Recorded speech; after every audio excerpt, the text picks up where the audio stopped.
I'm Jen. I'm Liz. And we're Harmless Harlots. What does that mean? To us, it means being open to having more than one relationship, however you define it, as long as everyone gives fully informed, enthusiastic consent. It's also an homage to our poly Bible, the Ethical Slut, which we recommend if you want to learn more. We are enthusiasts, not experts, in this field, so if you want to learn and explore along with us, we give you our knowing, enthusiastic consent to come along.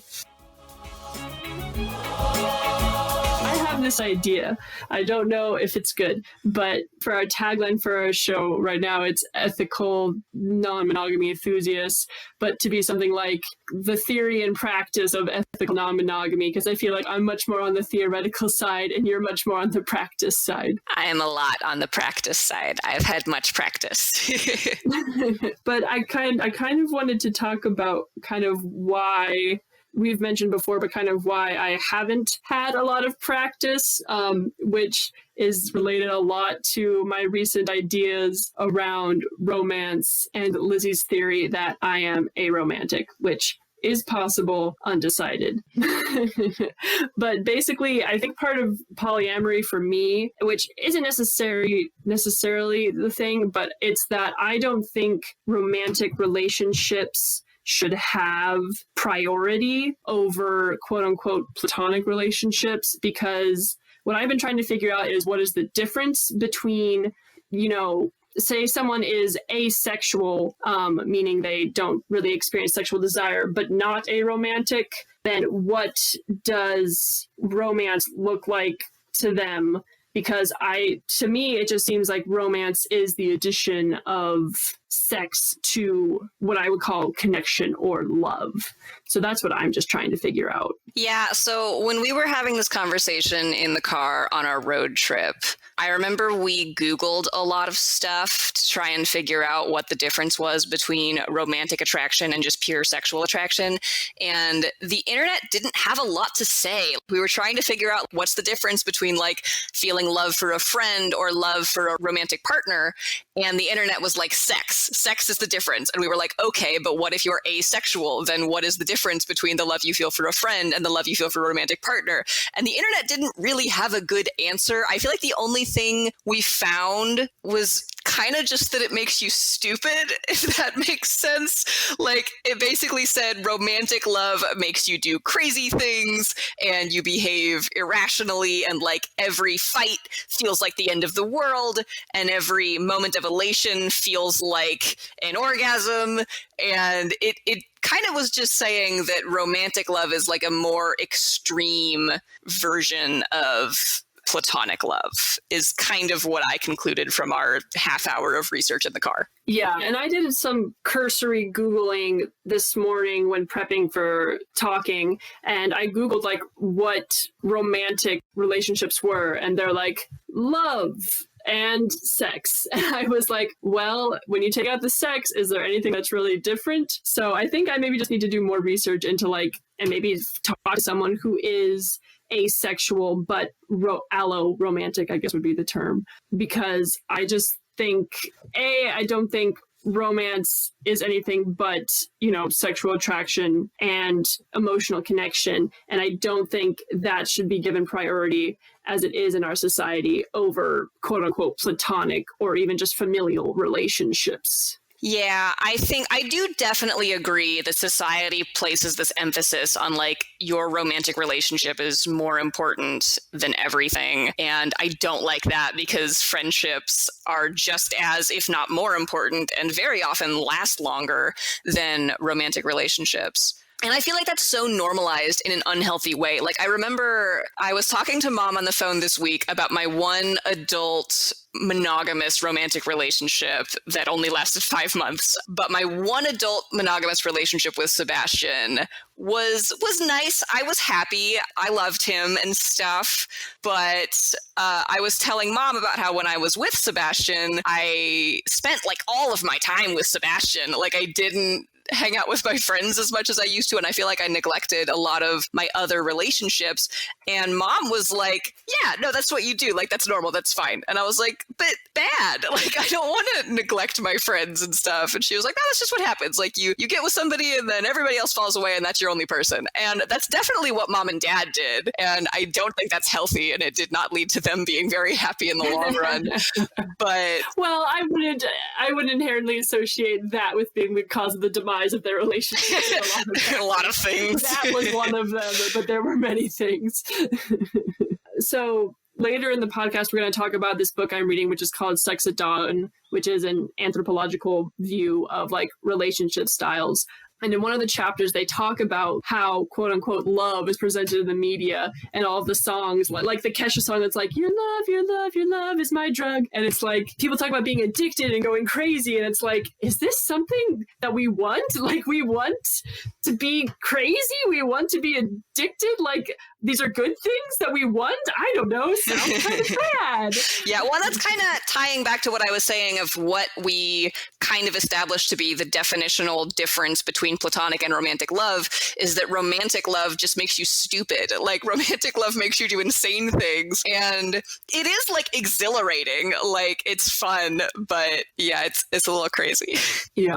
Well, there's also this concept that I've been learning about more recently, which you can learn a lot more about on the Polyamory podcast. Some recent episodes have talked about it, but solo polyamory, which it's basically like not having a quote unquote primary partner, however you kind of, define that. And they're talking about how it's popular. And I was like, well, in this book I'm reading where they're talking about, kind of more communal living and like relationship styles and familial styles, that makes sense that like you don't have to have an other half. Like, you are a whole human being and you can have partners or relationships, but like maybe it is, just perfectly normal and natural to not want a primary partner, like another half, to just have a lot of, just like a circle, a network of people. Maybe that's better. I don't know. Yeah, I feel like that's how I've always felt. And that's why I've kind of strayed away from committing to one partner, is because I don't want just one partner. Like, I really like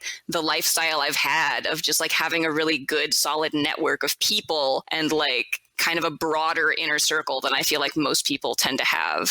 Yeah. And also, so you mentioned mom. And so our younger brother, the older one of the younger brothers, just went off to college. He's a freshman, but he spent the first semester at home, but he's going off to college for just a quarter because they're doing a quarterly system. So he'll be back in like 2 months. But like, mom was really sad. And like, she and my brother often fight and do not get along a lot of the time, but like, they really do. Seeing him go off to college, and like, me and Leah are currently living at home, my friend Leah, and we're going to leave soon to go back to our school. And so it's just going to be mom, dad, and our youngest brother at home. And like, that sounds sad and lonely. And it's like, if we lived in a commune, this wouldn't be a problem, but it is a problem we have imposed on ourselves due to our lack of communalness. Yeah. So sad. I just want to live in a commune. If you have a commune, invite me. I'll come. Is it commune or commune? I think it might be pronounced commune. Very well could be. I don't know. Whatever it's called, I'll come. I don't know which syllable to put emphasis on.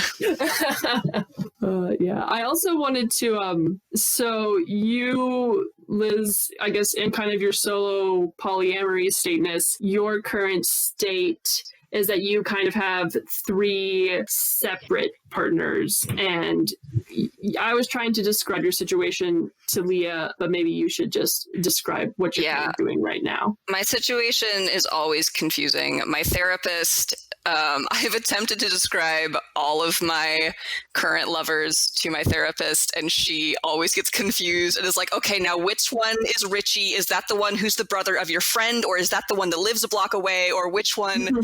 So it's a network. Okay, how to describe my current situation. So I should say throughout my life, I always have what I would describe as long-term lovers. Long-term occasional lovers is what I would call them. And these are the category of people that I don't see very often because they live far away. But when I do occasionally see them, we do tend to have sex and the relationship is fairly romantic-ish, I would say. But we do keep in contact, via Facebook and Instagram and texting when we're not together. But I just see them occasionally, and when I do, it's romantic. So I have, different people in various cities around the country who I guess I would label as my occasional long-term lovers. And a lot of them have been in my life for a while. Like the longest one, I think we talked about Greg in the first episode. Greg and I have been sleeping together since, well, I guess we didn't sleep together in high school, but we did used to make out in his bedroom in high school because we were cute little innocent high school students. But yeah, he's been since junior year of high school, and we still to this day have a romantic relationship. So that's, gosh, how many years? Like 7 or 8? I don't know. It's a long time. So then more closely to me, though, I usually have a inner circle of lovers that live closer and I have a more intimate relationship with. So right now in my life, there are 3 people, and they are all aware of each other, and they are all consenting to all parties being involved. Everything is consensual and ethical because we like ethical non-monogamy, not cheating. Okay, so currently the 3 partners I have that I see fairly regularly, and I would consider my primary romantic sources of emotional support and what have you, are Rick, Zach, and Fred. So we will start with Rick. Rick is right now in my lovely little quarantine pod. He is a very convenient lover to have because he is see if you can keep this straight, he is my best friend's partner's roommate, which works out really well. So the way that I met him was actually because he is my best friend's partner's roommate. And my best friend definitely played a lot in setting us up because when she met Rick, she immediately thought that we would click. And she knew in COVID that if I was with Rick, it would make a really nice little foursome that we could quarantine together because obviously since she was dating her partner and her partner had a roommate, she's already exposed to him by proxy. So if I was seeing him, then she would be exposed to me by proxy, and then we could hang out. So Rick is a very convenient lover to have because he's in my nice little foursome pod right now. Rick and I are very good friends. We definitely have good conversations. So the pod took a trip this past weekend to go cross-country skiing, and Rick and I drove up, just the 2 of us in the car, because my best friend and her partner drove together with her mom because they had to drop her off at a doctor's appointment on the way.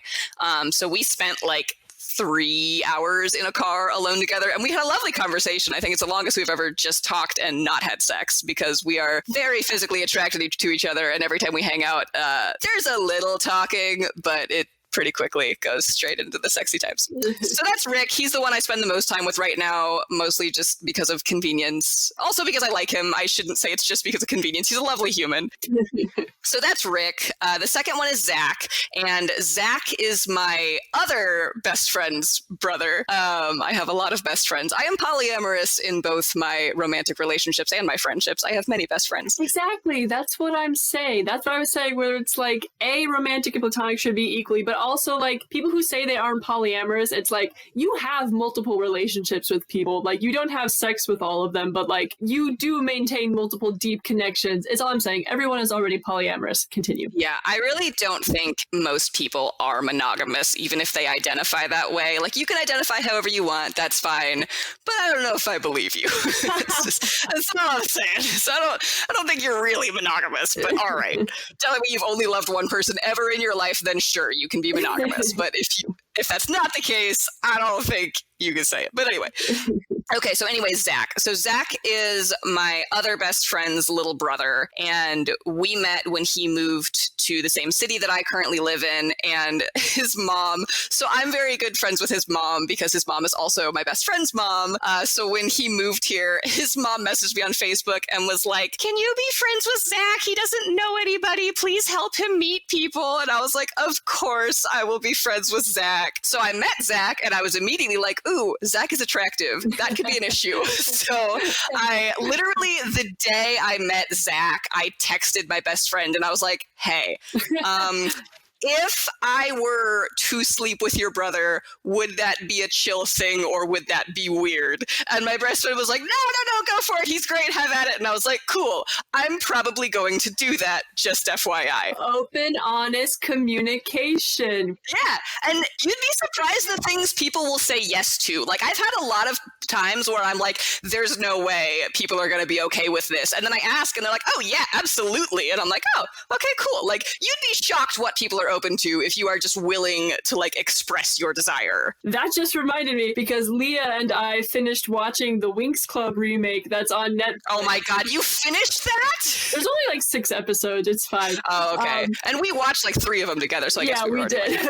So we finished it, and one of the many subplots, it's not a great show, but one of the many subplots is that one of the girls starts dating one of the other girls' brother, and they like hide it for a long time. And then when they do tell the girl, she's like, I'm so happy for you guys. And it's like, wow, maybe we should just like be open about things and communicate. Wild. It's almost like if we were honest and communicated our true wants and desires, everything would be better. Wow. Wild.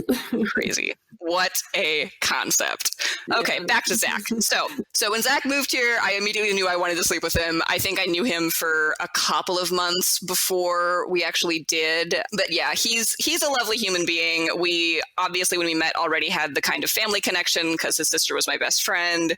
And we have a lot in common. And we just vibe. He's a good dude. He's also extremely introverted, which led to a couple issues at points because I wanted more interaction with him and he was like, this is too much. I can't handle this much. And I was like, what do you mean? This is barely anything. And so that led to some issues. But again, with polyamory, because now I have multiple partners and not just him, it's a lot better. So I should say with the 3 I have right now, Zach was the first one that I had, and Zach and I definitely would not be compatible monogamous partners because Zach needs a lot of alone time and Lizzie does not need a lot of alone time. So there's some incompatibility there. But Zach is great now. And because he's so introverted, he doesn't see anybody, which is great for me in a pandemic because he's entirely isolated all the time. So I do have my nice little pod of 4 where I have Rick, but then I also have Zach, who's kind of like a separate in his own little bubble thing, but presents no extra exposure because he's entirely isolated, which is super nice for me. Okay, so then the number 3 is Fred.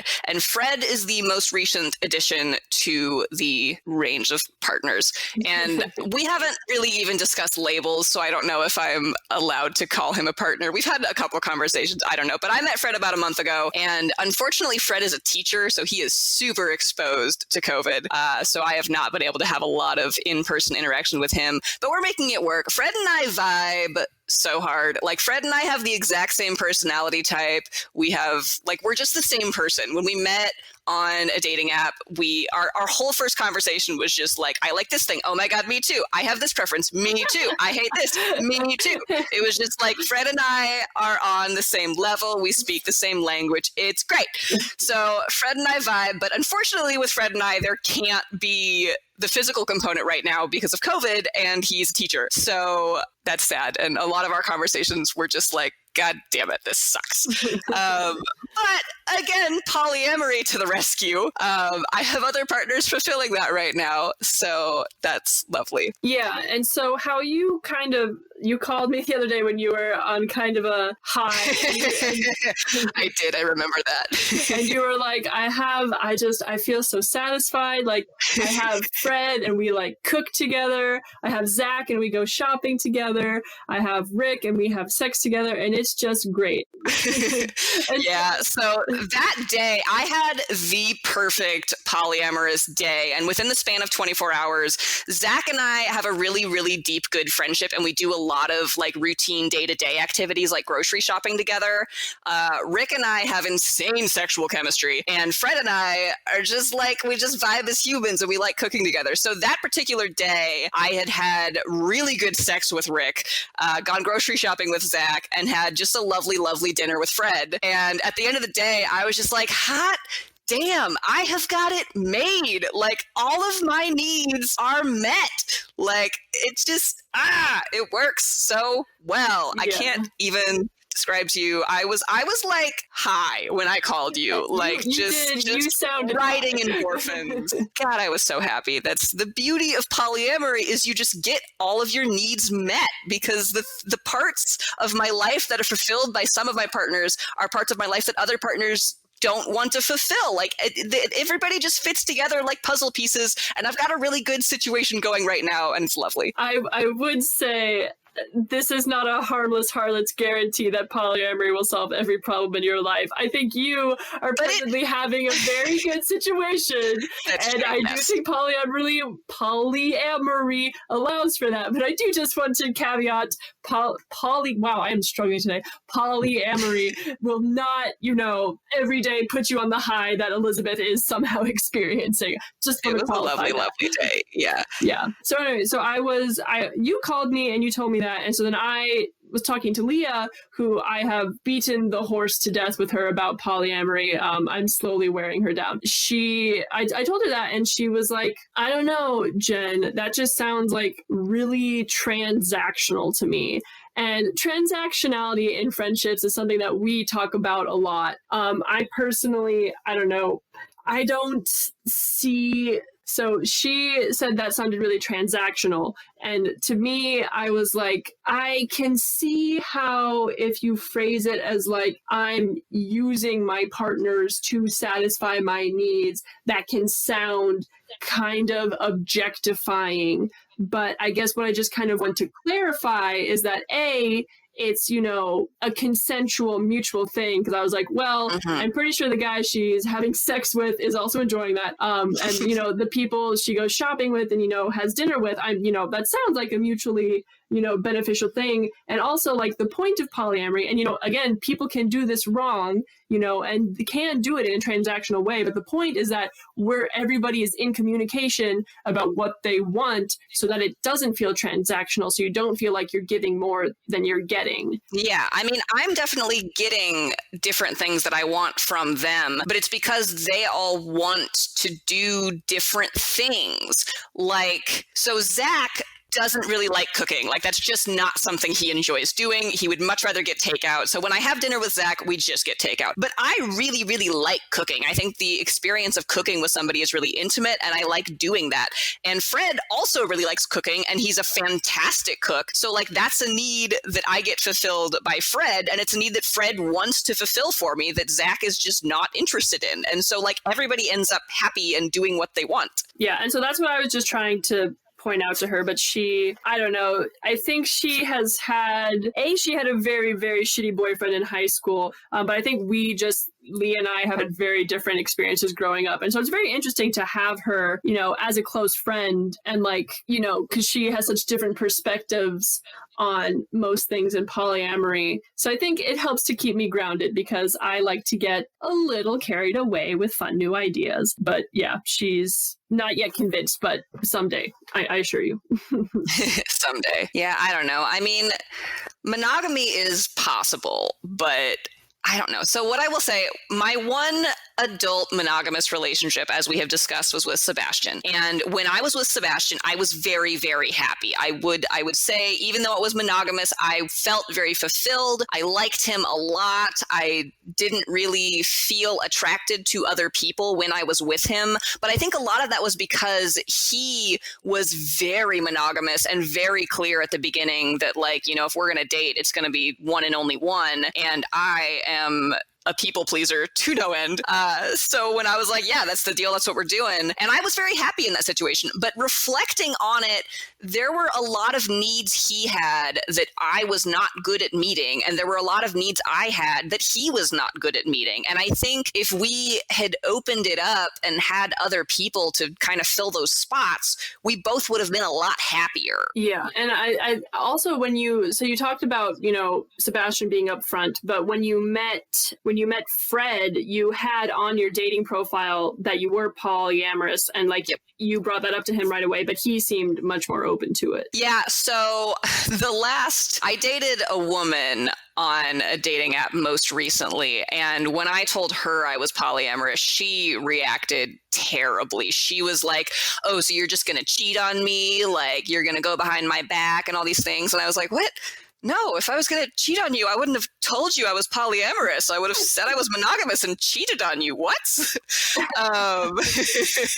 But she reacted terribly when I told her I was polyamorous. So I was really, really nervous to tell Fred about it. And that's honestly part of why I put it on my dating profile, was so I didn't have to go through that again. I was like, I just want it to be out there. Like, I don't want that to be a deal breaker. I just want it to be out that, like, I am polyamorous, and if that's not going to be okay, just swipe left. So yeah, Fred does identify as monogamous, but he reacted as well as I could have possibly hoped for when I told him I was polyamorous. And he's very open to it. He's like excited to learn about it. I do think he's nervous about it, which is fair. I mean, it's a new concept to most people. It's a very, alternative lifestyle. Actually, so today, fun story. Today, I came out as polyamorous to my boss, kind of accidentally, but we were having a conversation. What? Yeah. What? Yeah. Lizzie, So when we I, were. when I said, when I had to, when I say to share these episodes with your boss. No. It wasn't because my boss is super chill. I was not talking about the podcast. What happened was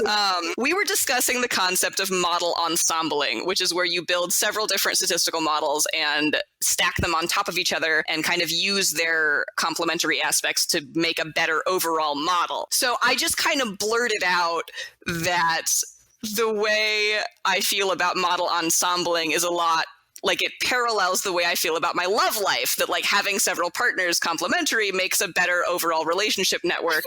And model ensembling is the same concept.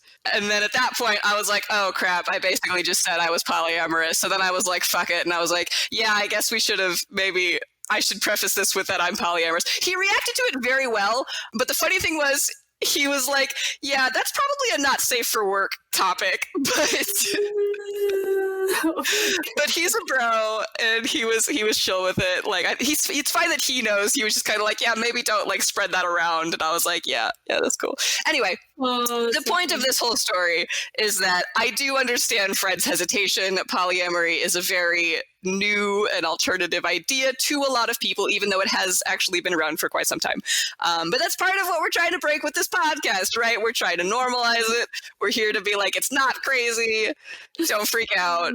But anyway, yeah, Fred's been great. Fred's been very open to learning about it. And he already listened to our first episode of the podcast and he really liked it and said that it helped him understand a little bit better. Oh, that's good. So we're taking it one step at a time. I do still think Fred identifies as monogamous, and I kind of anticipate that he will keep identifying that way just based on our conversations. Yeah. But we will cross that bridge when we come to it. And here's the thing, too. Even if Fred decides at the end of all of this he is monogamous, and I decide I'm still going to be polyamorous, and we don't end up being romantic partners, we are still going to be kick-ass friends. And friendships should not be undervalued, because Fred and I still get a lot out of our relationship without it being romantic. So that's my speech. Yeah. Well, I freaked out a little bit because my classes for the semester started this week, and I'm taking a class on like interpersonal relationships, and my professor is a therapist, and she said, she was like, it was the first class, and she was talking about how she wanted this to be a safe space, and she was like, we're open to all these things and blah blah blah, feelings are valid, thoughts are valid, different relationships are valid, polyamory is valid. And she said that, and I just like freaked out. I was like, she said it in class, polyamory is valid. You guys heard it here. Poly is valid. You heard it. She said it. She has a PhD. It counts. And I texted Liz right away, and I was freaking out, and it was great. It's sad how exciting it is to hear the bare minimum, just that like your lifestyle is a valid. That's how I feel about like Black Lives Matter. Like people get so excited when they're like Black Lives Matter, and it's like, guys, that's the bare minimum. Like that is the bare fucking minimum of the barrel. What's the John Mulaney quote? The John Mulaney line where he's like, "The bar is so low." How low is the bar? When people acknowledge that what you're doing is a valid thing to do, you freak out. That's how low the bar is. To whoever stole my limbo stick, how low can you go? Oh, man. Yeah. But literally today, like, my boss not firing me on the spot when I came out to him as polyamorous is like a win. And it's depressing that that's a win. But like the fact that he was like, oh, okay, that's cool. And didn't reprimand me in any way is the bare fucking minimum. But I was like, whew, okay, good. Yeah, we out here on the frontier. We really are. So something I've been thinking a lot about this week, I'm sorry if this is way off topic from what you wanted to talk about today, but that's what we're here for, is like cashing in your privilege. And like, at what point do you leverage your privilege to get what you want? And at what point do you choose not to do that because you want to, hang on to your privilege for something else? And I've been thinking a lot about this because I just joined the Pride Associate Resource Group at my company, and obviously it's a queer group. And part of why I think I haven't been as active with them in the past is because if you're active in the Pride ARG, people know that you're queer and it kind of outs you. And being out at work is risky because not everybody's okay with it. Even though a lot of people do say they're okay with it, it does affect working relationships. So you have to decide at what point are you willing to give up the privilege of passing as a straight person to hopefully make it easier for the next queer person to not feel like they need to pass. And it's a hard balance of like, how many people do you want to come out to so you can make it easier for the next person, and how many people do you want to be like, you know what? No, I'm gonna not fight this battle because I need this privilege to get a promotion or to get a raise or whatever. And it's hard. It's hard to know at what point you should cash in your privilege and at what point you gotta be like, nope, not this time. Yeah, I mean, I experienced a little bit of that this semester because when you look at me, you're like, oh, that person is not straight. And it's just kind of, it's how I dress, it's my hair, it's everything. And I usually don't think about that. Everything about you. It's just unavoidable. And so I generally don't think about it, and I generally just like wear the clothes that I like. But this semester I was living at home, and I live in a very rural area, and I was going to physical therapy over the semester for my shoulder because my shoulder's a bitch. It really is. And so I would go to therapy, and it was on like Tuesdays and Thursdays. And so on Tuesdays and Thursdays, I would wake up and be like, God damn it, I got to dress straight today. Going out in public. And I would also be like, I have to wear a bra because like when my therapist is working on my shoulder, it's like it would be awkward if I'm not wearing a bra.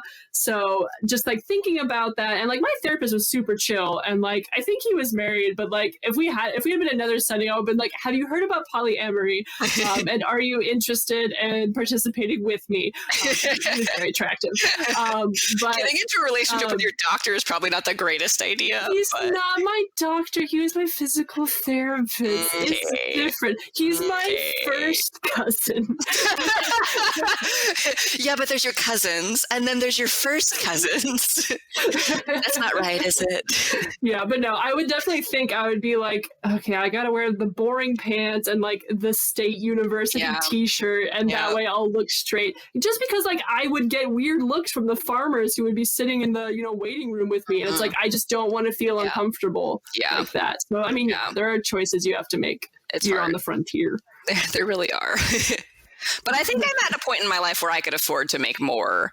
Like I could cash in my privilege more because I'm in a pretty comfortable spot, and I feel like I could do more. I want to be more out and make it easier for the next people coming through, which is part of doing this podcast, is like putting myself out there a little. And we are trying to be a little anonymous about it. Like we're not telling everybody we're doing it, but it's probably not that difficult for people to figure out who we are. But it's worth the risk because I think it's good to normalize these things. So we out here. Yeah, we are. Okay, that was kind of all the main points I wanted to do there. If you wanted to move on to the book. Yeah. Okay, so now we are going to talk about a book that we talked about in the first episode, which is called Sex at Dawn, which is a book about polyamory / different relationship styles. Takes a very evolutionary approach, which I love. I love evolution. Okay, so we are presently on chapter 10. Not that that matters, not that we're going in any logical order, but so this chapter is on jealousy, which is a big topic in non-monogamy communities. And then we kind of talked about that. We've talked about it before.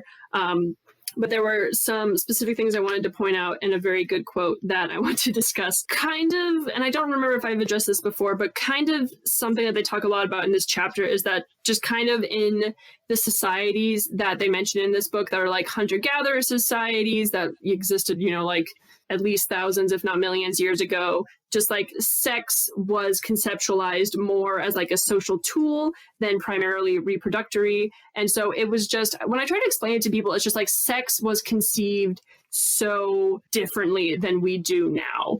And what it makes me think of is that I don't want to belittle or like, since I don't have any personal experience with like sexual assault or rape or sexual trauma like that. Hello. I feel like it is I, your sister, with all of the experiences.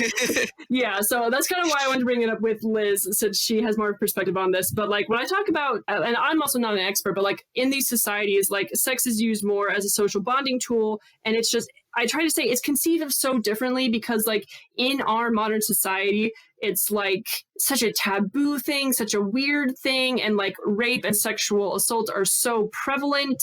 I think, you know, in part just because of the weird way we've treated sex in our recent history. So I do just want to be like cognizant and say, like, when I say, you know, in Jen's ideal world, we'd just all be having sex all the time. Yeah. Like, I can imagine how that's hard for people to conceptualize and be like, well, what if I don't want to have sex with that person? And it's like, then you don't have to. Like, I'm not saying consent is not a thing. I'm just saying in this very hypothetical scenario, which probably will not exist at large scale in society for a long time, sex probably wouldn't be such a big deal because it was just another social activity. Are you familiar with the controversy surrounding Baby It's Cold Outside? Yes. Okay, so for the listeners who are not familiar with said controversy, the song Baby It's Cold Outside, go listen to it quick if you're not familiar. The lyrics are real sketchy. It's basically a man and a woman in a house, and she's like, oh, it's late, I need to leave. And the guy's like, baby, it's cold outside, stay, like trying to get her to stay and like sleep with him. And she's like, oh, no, I gotta go. So a lot of people are like, oh, this song is so rapey, why do we still play it? Like, we need to get rid of the song. But I want to talk about the people who defend the song, because their defense reveals such a flaw in our culture.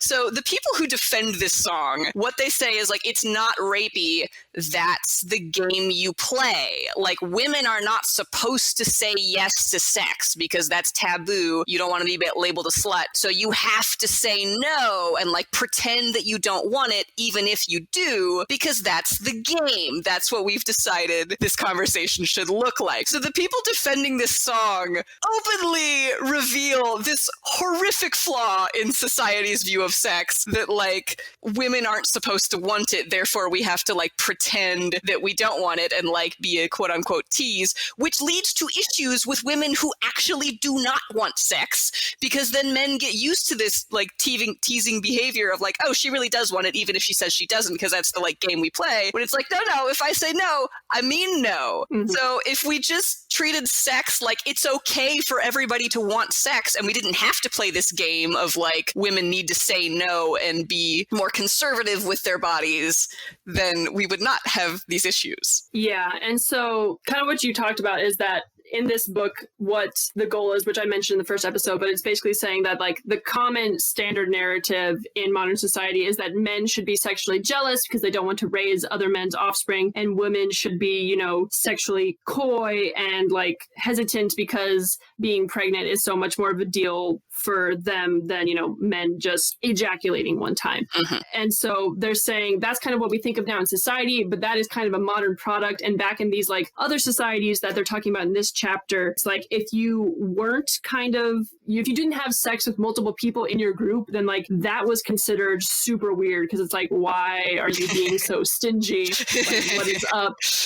So I just really wanted to preface that with like, I'm not saying anyone should have sex with anyone that they don't want to. I'm just saying there are many different ways that we could have conceptualized sex than how we do in present society. Well, and I think this idea that, you know, women are supposed to be so conservative with their bodies makes a lot of women, oh gosh, I want to be careful with how I say this.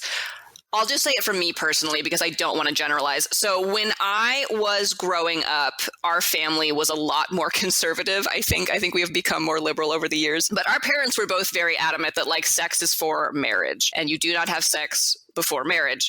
So I convinced myself that I did not even want to have sex before marriage. The sex was not something I desired. And years later, now that I am having a lot of sex, I realized back then I did want to have sex. I wanted to have sex that whole time. And there were a lot of situations that like I turned down sex that it's like I actually did want to have sex. And the people who I turned down were right to not have advanced, because if I said no, that means no. But I wish I could have been more honest with myself, you know? Like, if society hadn't told me this is how I needed to be, I could have been having a lot better experiences a lot earlier on. Yeah, no, I agree with that. Yeah, so anyway, that's a lot of preface for that. But so in the part of the book that I'm reading, right, this chapter was on jealousy, and I'm really happy we're at this chapter because there's possibly my favorite quote right here. And so I'm just going to read this block quote and then we can talk about it. This is talking about like how men should be jealous and stuff. If it's a question of genes, a man should be far less concerned about his wife having sex with his brothers who share half his genes than with unrelated males. Gentlemen, would you be far less upset to find your wife in bed with your brother than a total stranger? Ladies, would you prefer your husband to have an affair with your sister? Didn't think so. And so I wrote under the question addressing the ladies, and I just wrote yes, because I was thinking, and I was just like, honestly, like, I think this was right around when you met Fred and you were like, oh, I like Fred. We're the same person. I was like, oh, I feel like I'll probably get along with him really well. Like, you would vibe with Fred. and so I was thinking, I was like, you know, if Lizzie could just vet all of the people I meet, like, and she just bring them to me, because I am also an introvert. So, you know, bringing people to me is a great favor to me. And I was like, yeah, I mean, I would love to share a person with Lizzie because that would just open up a lot of logistics. If I was into someone and then Lizzie was also into them, like, cool. Yeah. Add them to the commune. Join the party. Yeah. I realize this is a very taboo subject and people, you know, I'm sure this sounds super weird to other people, but like, yeah, I also like, sometimes I think about that like, oh, Jen would vibe with this person too. And I don't feel jealous about it, you know, like, and even not just with you, but like, I've had partners in the past when we were dating who would, you know, express attraction to another person. And I was like, yeah, cool. Like, do it. And then I always like threw them off. They were like, what, you're not like threatened by the fact that I find this other person attractive? And I was like, no, why would I be? Like, it doesn't mean you find me any less attractive. Like, I don't know. I feel like everybody thinks that like, you know, if you're attracted to someone, that impedes upon how much you can be attracted to someone else. And I think attraction is a limitless resource. You can be attracted to as many people as you want. I don't think that makes you any less attracted to any other person. Yeah. They also in this chapter talk about this fairly famous study that's like they went around to people and they asked, you know, people what they would be most jealous about and threatened by if their partner was cheating. And, you know, there's the breakthrough discovery where men were more upset by sexual infidelity and women were more upset by emotional infidelity. And that's like a fairly famous study, but they like kind of debunk it here. They're like, A, you know, they just asked like 20 college students, and B, they only presented them the choice of like, would you be more upset at emotional or physical infidelity? And they didn't let them say they were the same. They didn't give them another choice. And also this thing they point out is that it's a false dichotomy of like, if you're having sex, you probably have some emotional connection. Yeah. And like, you can't really pull apart the two. Right. So, you know, there's just this, and this book, I've tried to like talk to my family and friends about it. And just like, it's, these ideas are so ingrained in us. When I try to be like, hey, maybe there's another way to think about that. They're just like, no, that is not possible. Impossible. And I'm just like, well, you cite your studies then, because I have a book right here. You know, I don't know what you're talking about, so okay. Yeah, society. I'm so over society. It's just, there's so many things that we grow up ingrained in us that are just. So one of the things you were talking about earlier was this concept of virginity and how big of a deal your virginity is. And it's really not. Like, I remember after I had sex for the first time, I was like reeling of like, I am not a virgin anymore. Oh my God, who am I? Identity crisis. And I've heard that from a lot of other women that like after they have sex for the first time, they're like, oh my God, I am not a virgin. Who am I? And it's just, you're the same person. You're the same person you were 5 minutes ago. You just had a new experience, and you have new experiences every day. And we hype it up so much. And it's like, why? Why do we do that? Yeah. Yeah. Well, it's interesting that, women feeling this, that being a virgin is a large part of their identity, and how you mentioned earlier about how like you think you were, like socialized to not want sex. Mm-hmm. And in the book, they're talking about how like, America was kind of founded on like Puritan beliefs and, the upright, uptight kind of, views on sex. But they kind of point out this thing where it's like, sex is everywhere in our culture, in our media, in everything. So that's kind of like, a peek behind the curtain being like, we say these things, but we don't mean them at all. And like, none of us do. But this is also the part where where I was talking about, they mentioned earlier of how like the portrayal of love in media is like, I love you, I will kill everybody else who loves you. If you leave me, I'll kill you too. And it's like, is that healthy? No, it's not. No, it's really not. Well, and again, this ties back to, we've touched on this a couple of times, but that ties back to like when we were researching to try and figure out, in the absence of sex, what is the difference between platonic and romantic love? It seems like the difference is romantic love is really unhealthy. Like romantic love is where you do dumb shit and everything feels like the end of the world and it's just wild and emotions and hormones and that's romanticized, for lack of a better word, and it's probably not good. Like it's the love that we consider the utmost treasure of all is when you're being crazy. That's not great. Yeah. And they also mentioned, so like kind of one of the things I talk about is that agriculture was kind of the down point of the hunter-gatherer societies and brought on a whole lot of other problems for the human species, of which I will talk about in depth at a later time. But capitalism also kind of came about in this time. And so, related to the like women should be virgins and, like stingy with sex is kind of, they talk about that stems from, like women are so dependent on, I'll read you the quote. They say, how would the prevalence and experience of jealousy be affected in Western societies if the economic dependence trapping most women and their children didn't exist, leading female sexual access to be a tightly controlled commodity? So capitalism also creates sexual jealousy and is bad. Well, and also, I mean, the thing you mentioned earlier about like women being more hesitant for sex because pregnancy is a big deal and,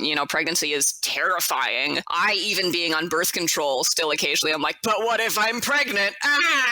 But the more we get access to good birth control, the freer women are allowed to be with their sexuality. Like the less we have to worry if we're pregnant every 5 minutes.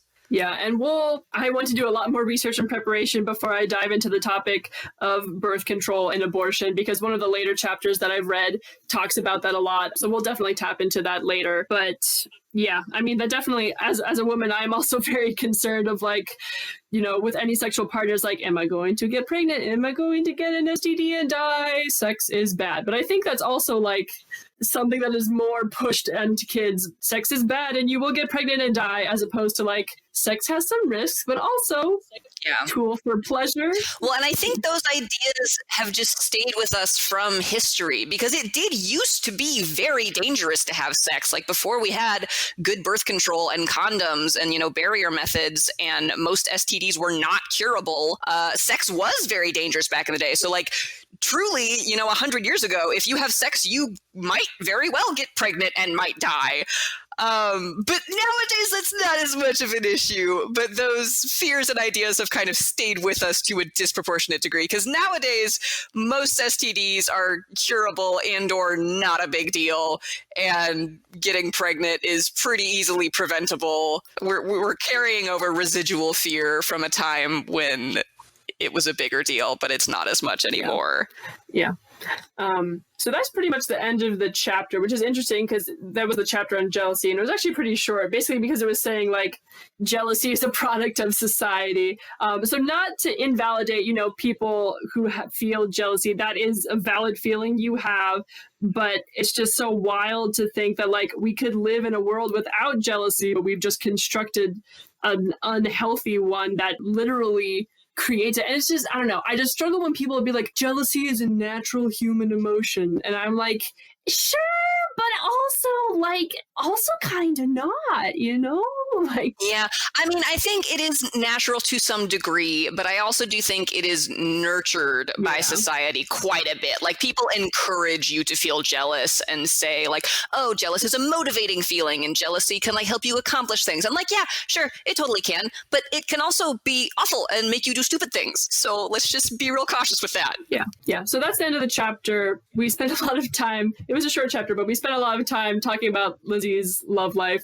So, hopefully you got your polyamory fill for the day. Thanks for listening. If you like this episode, leave us a review on your podcast app. If you really like us, like us, send this episode to a friend, family member, or partner, or your boss, as Lizzie has done, to start some interesting conversations. It was an accident. I didn't share the podcast with him. Being polyamorous is part of my life, and I talk about my life, and sometimes things just slip out. And here we are. Now my boss knows that I am polyamorous, but he's a chill guy. I'm not worried about it. I'm also really dang good at my job, and that is what is important. So this should not affect anything, I hope. Please. Feel free to send us any comments or questions over social media. Thanks for listening. Bye. Bye.